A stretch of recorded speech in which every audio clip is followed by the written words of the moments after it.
In sicer dajmo za začetek. Svetlobo načeloma označimo, da se širi žarkom. In žarek, to je žarek svetlobe, vedno gre naravnost, ne more zaviti nekam.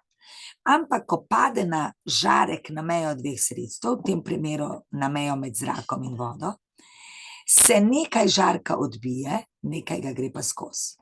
Zdaj, koliko se ga odbije, koliko gre skozi, je odvisno od tega, kateri dve sredstvi sta to, in tudi od tega, pod katerim kotom mi svetimo.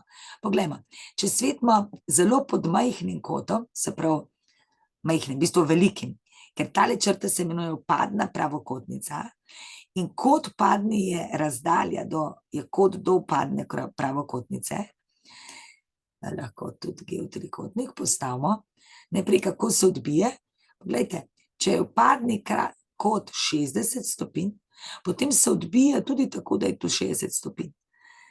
Zdaj, vpadni žarek ima intenziteto seveda 100%, kaj pa odbiti? Tukaj ima 10. Če mi kot zmanjšamo, se pravi, da je bolj pravokotno, kaj se zgodi z intenziteto? Tukaj še vedno 100%, odbiti žarek pa ima samo 3%. Se pravi, več odboja bo, kadar bomo svetili z majhnim, svetili z kotom, ki se približuje 90 stopinj od vpadne pravokotnice. Tukaj vidimo, da je 43% odbitega. Nekaj, preostanek se pa seveda lomi, če je tukaj 43% odbitka žarka, bo preostalih 57% lomnega. Svetloba se torej vedno lomi in odbija. Odbiti žarek, lomni žarek. Zdaj pa, kako se svetloba lomi? Lomi se tako, da v primeru, ko gremo iz optično redkejše snovi, zdaj o tem, kakšna snov je, priča tale lomni količnik. Lomni količnik nam pove, kaj se dogaja s hitrostjo svetlobe v tistem sredstvu. Največja hitrost svetlobe je 300.000 km/s, in če je pri zraku lomni količnik 1, je hitrost v zraku 300.000 km/s deljeno z 1.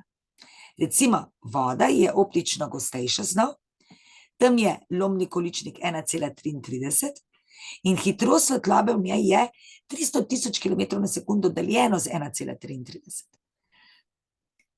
Kadar gre torej svetloba iz optično redkejše snovi, torej tam, kjer se hitreje giblje, v optično gostejšo, ne gre žarek naprej kar tako nemoteno, ampak se lomi proti vpadni pravokotnici.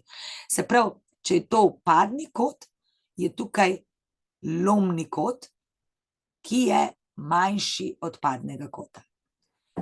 Če pa zamenjamo, pa damo ozgori vodo, pa ospodaj zrak, zdaj se pa žarek širi iz optično gostejše snovi v optično redkejšo, tam se pa lomi tako, recimo, če damo tukaj 30 stopinj vpadni kot, poglejmo, koliko je zdaj lomni kot. Lomni kot je 40 stopinj.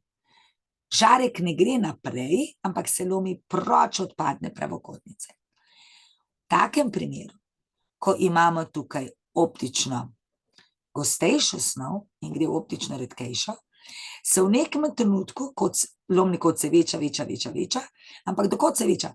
Do 90 stopinj. Ko enkrat pridemo do kota, da je lomni kot 90 stopinj, pravimo, da pride do popolnega odboja, ker se vsa svetloba odbije. Vsa svetloba se odbije, nič več svetlobe se ne lomi.